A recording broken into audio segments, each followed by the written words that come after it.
Hi, welcome to our channel Srimagal. இன்றைக்கி ஆந்திரா ஸ்டைலில் பாலக்கீரை தொக்கு தான் செய்ய போகிறேன். ஆந்திராவில் இது வந்து பாலக் உள்ளி காரம்னு சொல்லுவாங்க. ரொம்ப ஸ்பைஸியாக இருக்கும். ரைஸ்க்கு வந்து சூப்பரான ஒரு சைட் டிஷ்ஷு. இது வந்து தண்ணியே ஊற்றாமல் நல்லா எண்ணெயிலே பெரட்டி நல்லா தொக்கு மாதிரி செய்வாங்க. சூப்பராக இருக்கும், நல்லா காரமாக சாப்பிட்றதுக்கு சூப்பராக இருக்கும்.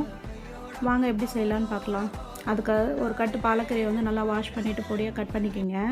3 மீடியம் சைஸ் வெங்காயத்தையும் இந்த மாதிரி ரஃபாக கட் பண்ணி ஜாரில் ஆட் பண்ணிக்கலாம். அதில் ஒரு கைப்பிடி அளவுக்கு சின்ன வெங்காயத்தையும் ஆட் பண்ணிவிட்டு மெயின் இன்க்ரீடியன்ட்ஸ் பூண்டு வந்து ஒரு 15 பல் பூண்டு வந்து தோல் எடுக்காமல் ஆட் பண்ணிடலாம். காரத்துக்கு 1.5 டேபிள் ஸ்பூன் அளவுக்கு குழம்பு மிளகாய் ஆட் பண்ணிக்கோங்க. இப்போ இது நல்லா நைஸாக அரைச்சி எடுத்துடலாம். தண்ணி எதுவும் ஊற்ற தேவையில்லை. இந்த அளவுக்கு நல்லா நைஸாக அரைச்சி எடுத்துடலாம். இப்போது கடாய் வச்சுட்டு அதில் வந்து 50 ml வந்து நான் ரீஃபைண்ட் ஆயிலும் ஒரு 5 டேபிள் ஸ்பூன் அளவுக்கு வந்து நல்லெண்ணெய் ஆட் பண்ணி சேர்த்து செய்கிறேன். உங்களுக்கு வெறும் நல்லெண்ணெய்னா அது மட்டும் ஆட் பண்ணிக்கோங்க. பாருங்கள், எண்ணெய் காஞ்ச உடனே கடுகு சீரகம் ஆட் பண்ணிடலாம்.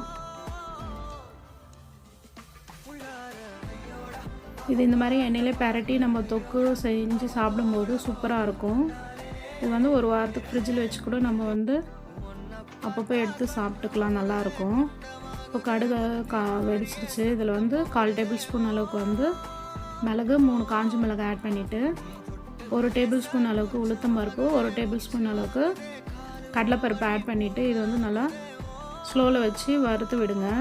பருப்பு வந்து தீயக்கூடாது. இதில் ஒரு 4 பல் பூண்டு வந்து கட் பண்ணிவிட்டு ஆட் பண்ணிக்கிறேன். ஆல்ரெடி பூண்டு போட்டு அரைச்சிருக்கோம். ஆனால் இந்த மாதிரி பூண்டை வந்து நம்ம எண்ணெயில் வதக்கிட்டு தொக்கில் சாப்பிடும்போது டேஸ்ட்டு சூப்பராக இருக்கும். பாருங்கள், பூண்டு வதங்கிடுச்சு. இதில் வந்து அரைச்சி வச்ச வெங்காய பேஸ்ட்டு ஆட் பண்ணிடலாம்.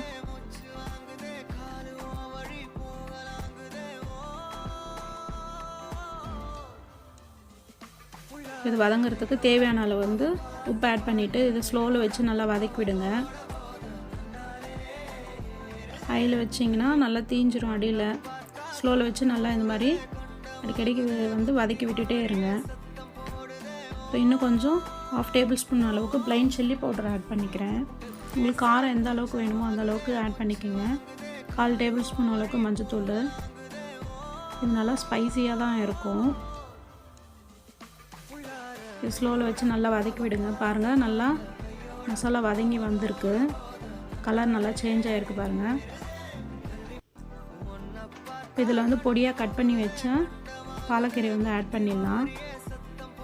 பாலக்கீரை வதக்கும் போது உங்களுக்கு வந்து தண்ணி விடும். அது ஸ்லோவில் வச்சு நல்லா பெரட்டி விட்டுட்டே இருக்கணும். இது கொஞ்சம் டைம் எடுக்கும். இருந்தாலும் வந்து டேஸ்ட்டு உங்களுக்கு வந்து சூப்பராக இருக்கும். வேறு எந்த சைட் டிஷ்ஷுமே தேவையில்லை. இது மட்டும் வச்சு சூடான சாதத்தில் வந்து நம்ம சாப்பிடும்போது சூப்பராக இருக்கும் டேஸ்ட்டு. பாருங்கள், பாலக்கீரை வந்து போட்டு நல்லா வதக்கின உடனே நல்லா உங்களுக்கு தண்ணி விட்டு கிரேவி கொஞ்சம் தின்னாக இருக்குது. இது நல்லா இந்த மாதிரி கிளறி விட்டுட்டே இருங்க. மூடி போட்டு ஒரு 2 நிமிஷம் அந்த மாதிரி மூடி போட்டு அதுக்கப்புறமா கிளறி விட்டுட்டே இருங்க. பாருங்கள், எண்ணெய் நல்லா பிரிஞ்சு வந்திருக்கு. இந்த மாதிரி எண்ணெய் நல்லா பிரிஞ்சு வர வரைக்கும் நல்லா இதை வதக்கி விட்டுட்டே இருக்கணும்.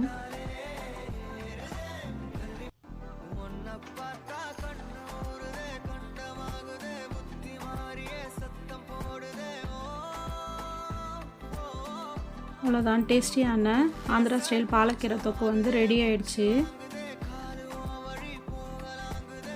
பாலக்கீரை வச்சு நிறைய டிஷ்ஷஸ் செய்யலாம். பருப்பு போட்டு கடையிறது, இப்போ சப்பாத்தி அந்த மாதிரிலாம் செய்வாங்க. ஆனால் இந்த மாதிரி வந்து ஆந்திரா ஸ்டைல் தொக்கு வந்து சூப்பராக இருக்கும். பெஸ்ட்டு காம்பினேஷனாக இருக்கும் உங்களுக்கு ரைஸ்க்கு. நீங்களும் ட்ரை பண்ணி பார்த்துட்டு எப்படி இருக்குன்னு கமெண்ட் பண்ணுங்கள்.